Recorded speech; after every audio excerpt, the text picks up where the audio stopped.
Yesterday, the story of Ethan Couch made headlines because he killed 4 people when he got into a vehicle and drove drunk with 3 times the blood alcohol level that's legal.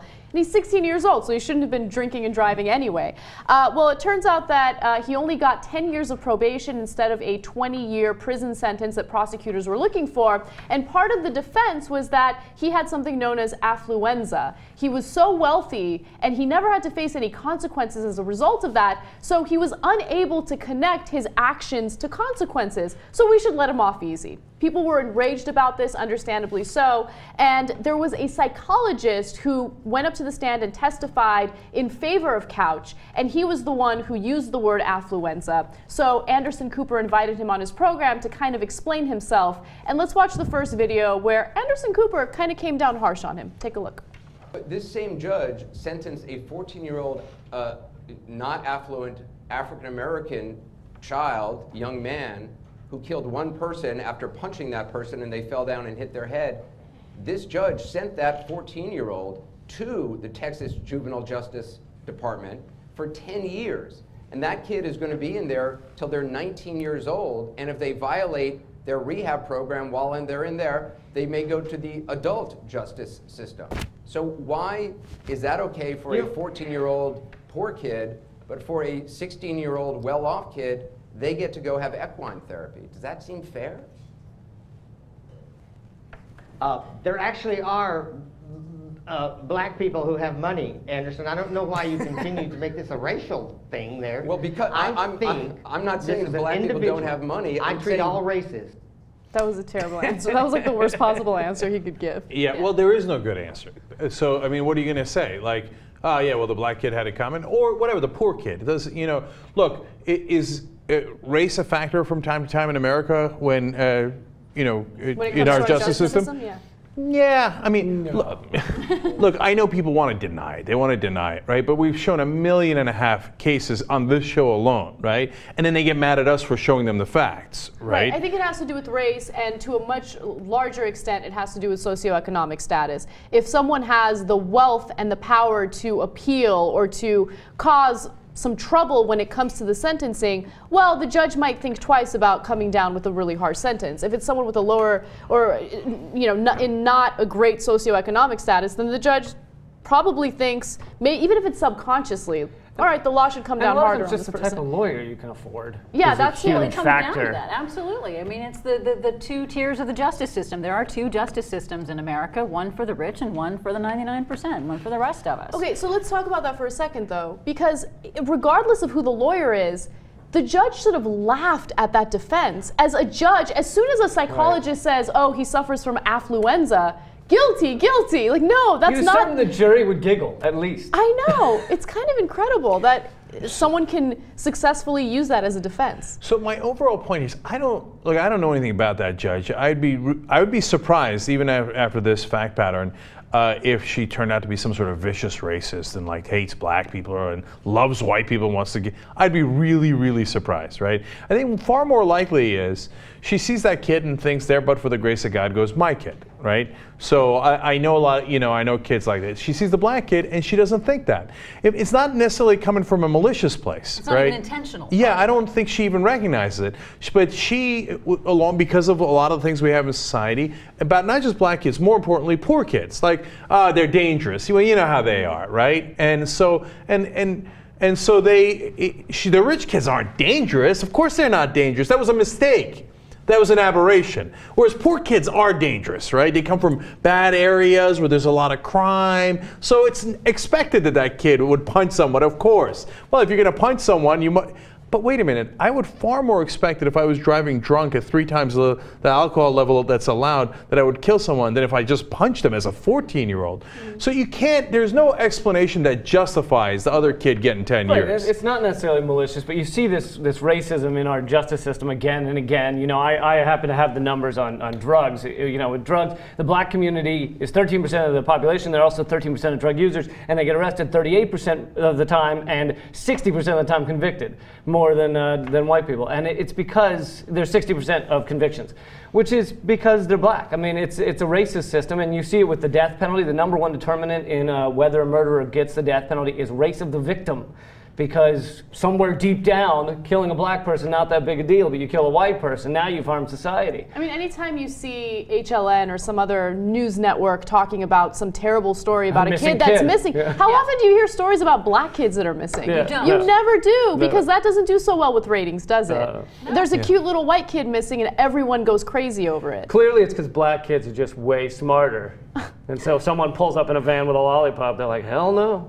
Yeah, and look, I still think the most important thing by far is that they can afford these psychologists and lawyers and this team that comes in there and makes a big stink about it. Whereas when poor people come in, they got no help, and they're assumed, unfortunately, consciously or subconsciously assumed guilty the minute they step in. So that creates this two tiers that's driving the country crazy. I really think this case is a bit of a tipping point. I think people are really, really livid over this, race or no race, right? I don't think anything in this country is a tipping point. Nothing ever changes, regardless of how extreme the story is. Newtown changed nothing. This story will change nothing. People will forget about it by next week. That's the reality of it. Yes. I really sense, and it's not just poor people, it's not just black folks, minorities, whatever.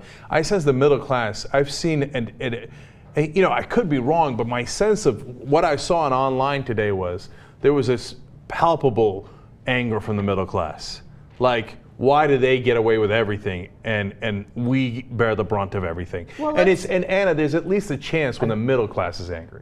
Not really. The middle class, I think it's incredibly slow, but I think there are subtle changes. I don't know if this is a tipping point, but I think there are subtle changes. Really? Like It's another brick in the wall. Yeah, maybe? like Syria. The first time you've ever seen our war machine and our media war machine rev up, and then it was stopped by the people. And I've never seen that. I mean, that I can think of. And you know, Hank Paulson having to step down as possible Fed chair, and because of anger from people. I think people are becoming more informed. It's very slow. I'm not acting like it's overnight, but I think it is these subtle changes. Larry Summers, I know you. Sorry, Summers. That's okay. I know you guys probably can't see me. We don't have that many cameras, but just I just want to go back to the connection between society and then the economic factors and race. It's all connected. It's the reason why there's a certain. Everything you guys have said, how the judge relates to the kid, how the economic and educational factor you come from relates whether or not there's more black people getting access to more education, therefore better jobs, therefore better lives, and therefore being seen more, and therefore having a certain amount of visual that a judge may see a black person as a person and not just some kid who somehow was born and likes to cause trouble. All those things happen because you keep certain sections of people in their box. Therefore, they're never out. Therefore, they're never getting the jobs. Therefore, they never make more money. Therefore, black and Latinos are in general, because of the system, kept in a lower socioeconomic status, so they can still disconnect and say, you know, there's some black people that are rich out there, and then it just writes everything else off. And then after it all happens, you can put people in jail, and then general society won't give a shit because they're still going, I don't connect that black kid either. You know, I saw on video the other day, these black kids are punching people doing the knockout game. Those are savages, and it keeps feeding the same system. Therefore, when they do it, no one gives a shit. Which is why, Cenk, you said if the middle class starts caring, somebody's gonna give a shit, because black folks have been caring this whole time, since way back in the day, but no one cares then either, because they're just black people. They just like to complain because they don't pull themselves up. All these things that come into the narrative of what black people are told by people that aren't black, and then it's written off to the rest of the people because the rest of the people have more power. When someone has any kind of power, they can tell you who you are and what you can do and keep you there. People are afraid to leave these circles because when you leave them, sorry, I'm talking minorities, you get beat the fuck back down into them. And again, I'm talking in general terms. Of course there's some rich black folks, of course there's rich Latinos, but they're trying to keep that where it stands so they can continue to do stuff like this. It's the most frustrating thing you can that we experience in this country. We have one other video that I think is important. I want to go to it. Before we go to the video, one quick thing about what JR said. There's an ultimate irony here. So the black kid gets 10 years, the white kid gets nothing, right? And then when you say, well, that doesn't seem right, they say, oh, there they go again, blacks complaining. But wait, I wouldn't have to complain if there wasn't a giant injustice. And what do you want me to do? Yes, sir? Like, that's, you know? And so they use the fact that they committed the injustice against you by saying, well, then you're complaining about it. So anyway, sorry, second. All right, so let's hear from psychologist Dick Miller. Again, this is toward the end of the interview. And again, he doesn't have very good answers for Anderson Cooper. You don't believe that there's a separate system, that this is a prime example that there's a separate system of justice if you have money? I don't agree with you on that, of course. I do believe that just like you and I talked yesterday, if you have a lot of money, you get people with more skills. You get a better singer. We have you tonight. I'm sure that you make more than the local guy here. That's just the way the world works. And there's some good things about that, some not so good things.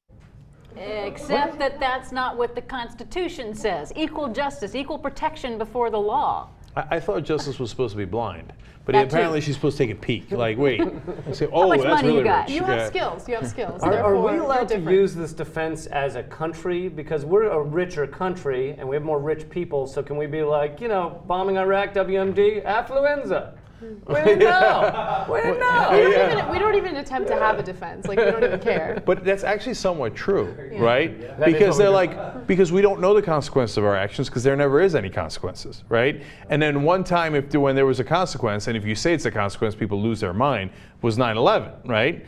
And then what do? Blind rage, like how dare you? How dare you?